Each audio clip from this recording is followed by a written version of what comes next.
আসসালামু আলাইকুম এভরিওয়ান, সবাইকে স্বাগতম নতুন আরও একটা রেসিপি দেখার জন্য। শেয়ার করব বুট বোনা বা ছোলা বোনা, যেটা ইফতারের মূল আইটেম, যেটা না হলে অনেক সময় ইফতার জমে ওঠে না।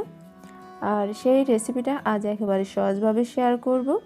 তাছাড়া যে মশলাগুলো দিয়ে আমি তৈরি করে দেখাবো, এই মশলাগুলো আমাদের বাসায় সব সময় থাকে। এমন মশলা দিয়ে আপনারা এই মজাদার বুট বোনাটা তৈরি করে নিতে পারবেন। তাহলে চলেন শুরু করা যাক। এর জন্য আমি একটা মিক্সিং বলের মধ্যে 1 কাপ পরিমাণের বুট অথবা ছোলা নিয়ে নিলাম। আর এটা বাজার থেকে আনার পর অবশ্যই এটাকে খুব ভালোভাবে পরিষ্কার করে নেবেন, কারণ বিভিন্ন রকমের ময়দা থাকে।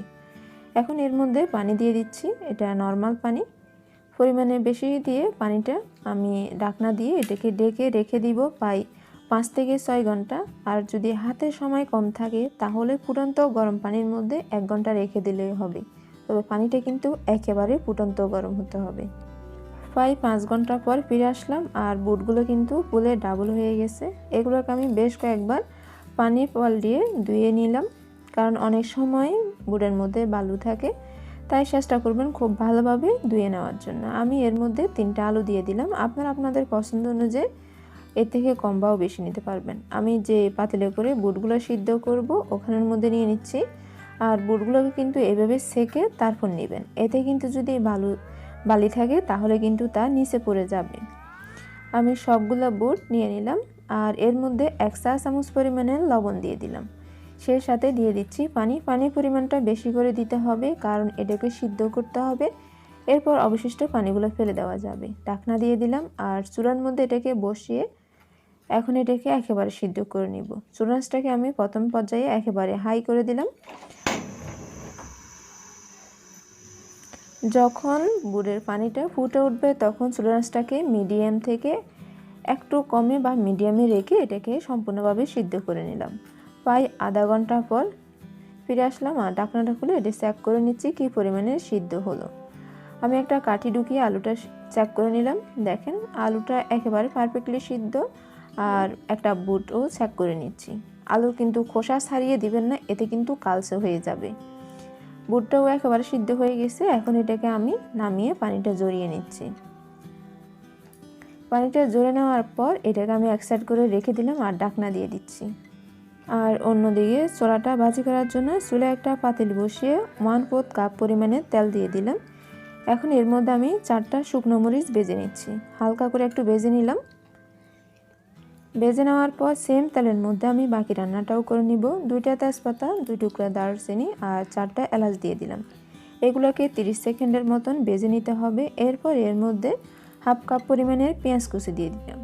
পেঁয়াজ কুচিটা দিয়ে দেওয়ার পর এগুলোকে একটু নরম করে ভেজে নিতে হবে। এরপর এর মধ্যে আমি 3টা কাঁচামরিচ ফালি করে দিয়ে দিলাম। এগুলোকে একটু মিশিয়ে নিচ্ছি। মিশিয়ে নেওয়ার পর দিয়ে দিচ্ছি 1 চা চামচ পরিমাণের রসুন বাটা আর 1 চা চামচ পরিমাণের আদা বাটা। এগুলোকে খুব ভালোভাবে মিশিয়ে আমি প্রায় 30 সেকেন্ড ধরে ভেজে নিচ্ছি।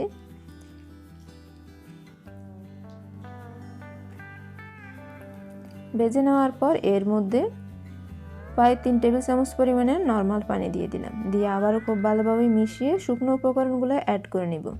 দিয়ে দিচ্ছি 1 চা চামচ পরিমাণের জিরে ও ধনিয়া গুঁড়া, 1/2 চা চামচ পরিমাণের লাল মরিচের গুঁড়া, 1/2 চা চামচ পরিমাণের গরম মশলা, 1/4 চা চামচ পরিমাণের হলুদ গুঁড়া আর স্বাদ মতো লবণ। লবণটা একটু খেয়াল করে দিবেন, যেহেতু আমরা বুট সিদ্ধ করার সময় লবণটা অ্যাড করলাম। আর এখানে জালের পরিমাণটা যার যার টেস্ট অনুযায়ী কম বেশি করে নিতে পারবেন। যার যেমনটা জাল খেতে পছন্দ সেই অনুযায়ী অ্যাড করে নেবেন। খুব ভালোভাবে মিশিয়ে নিলাম। আর এদিকে আমি যে বুটটা সিদ্ধ করে রাখছিলাম সেই সাথে যে আলুগুলোও সিদ্ধ করা ছিল, আমি এগুলোর খোসা ছাড়িয়ে হাত দিয়ে এভাবে একটু ভেঙে নিচ্ছি। এটাকে কিন্তু একেবারে ম্যাশ করে ফেলা যাবে না, আবার একেবারে আস্তও রাখা যাবে না। এখন এগুলোকে আমি মশলার সাথে দিয়ে খুব ভালোভাবে মিশিয়ে নিব। চুলার আঁচটা কিন্তু মিডিয়ামে রাখলাম। একটু সময় নিয়ে উল্টিয়ে পাল্টিয়ে খুব ভালোভাবে মিশিয়ে নিচ্ছি। মিশিয়ে নেওয়ার পর ঢাকনা দিয়ে অপেক্ষা করব প্রায় 5 মিনিট। 5 মিনিট পর ফিরে আসলাম, আর এটা কিন্তু এখন যথেষ্ট পরিমাণের কষানো হয়ে গেছে। আমি আবার একটু মিক্স করে নিচ্ছি। মিক্স করে নেওয়ার পর এর মধ্যে এখন দিয়ে দিচ্ছি 1 কাপ পরিমাণের পানি। আপনার ইচ্ছে হলে এখানে ঠান্ডা কিংবা গরম যে কোনো ধরনের পানি ব্যবহার করতে পারবেন। খুব ভালোভাবে মিশিয়ে নিব।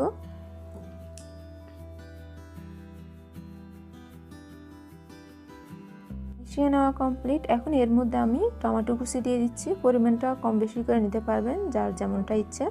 আর যদি হাতের কাছে টমেটো না থাকে স্কিপও করতে পারবেন। এখন ঢাকনা দিয়ে চুলার আঁচটাকে মিডিয়ামে রেখে এটাকে সম্পূর্ণ রান্না করে নিচ্ছি।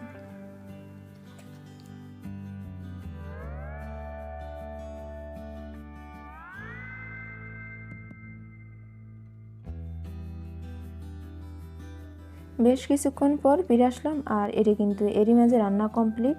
এর ফাঁকে আমি 1 থেকে 2 বার ঢাকনাটা খুলে একটু মিক্স করে দিলাম যাতে পুড়ে না যায়। আমার ছোলা ভুনা একেবারেই কমপ্লিট। এখন এর উপর দিয়ে স্বাদ মতো ধনিয়া পাতা কুচি দিয়ে দিব। ধনিয়া পাতাটা কুচি দেওয়ার পর খুব ভালোভাবে এটাকে মিশিয়ে নিচ্ছি। পরিমাণটা কম বেশি করে নিতে পারবেন। আর এটা কিন্তু এরই মাঝে একেবারে পারফেক্টলি রেডি, এখন পরিবেশন করার উপযোগী। আমি এটাকে নামিয়ে মোটামুটি একটু ঠান্ডা করে নিব। ঠান্ডা হয়ে যাওয়ার পর এটা এখন পরিবেশন করতেছি। একেবারে ঠান্ডা না, মোটামুটি ঠান্ডা হওয়ার পর এটাকে পরিবেশন করতে হবে। আমি উপর দিয়ে শসা কুচি দিয়ে দিব। সেই সাথে দিয়ে দিচ্ছি যে প্রথমে শুকনো মরিচগুলো ভেজে রাখছিলাম ওগুলা। সেই সাথে উপর দিয়ে কিছুটা পেঁয়াজের বেরেস্তা দিয়ে দিচ্ছি। এগুলো জাস্ট একটু সাজানোর জন্য, একেবারে অপশনাল, যার যেমনটা পছন্দ সেই অনুযায়ী সাজিয়ে পরিবেশন করতে পারবেন। চেষ্টা করলাম একেবারে সহজভাবে রেসিপিটা শেয়ার করার জন্য। ভালো লেগে থাকলে ফ্যামিলি অ্যান্ড ফ্রেন্ডদের সাথে শেয়ার করে একটা লাইক দিবেন, সেই সাথে কমেন্ট করে জানাতে পারেন। আর এরকম সহজ ও নিত্য নতুন রেসিপি পেতে চ্যানেলটি সাবস্ক্রাইব করে সাথে থাকার অনুরোধ রইল। সবাই ভালো থাকবেন। আল্লাহ হাফেজ। আল্লাহ হাফেজ।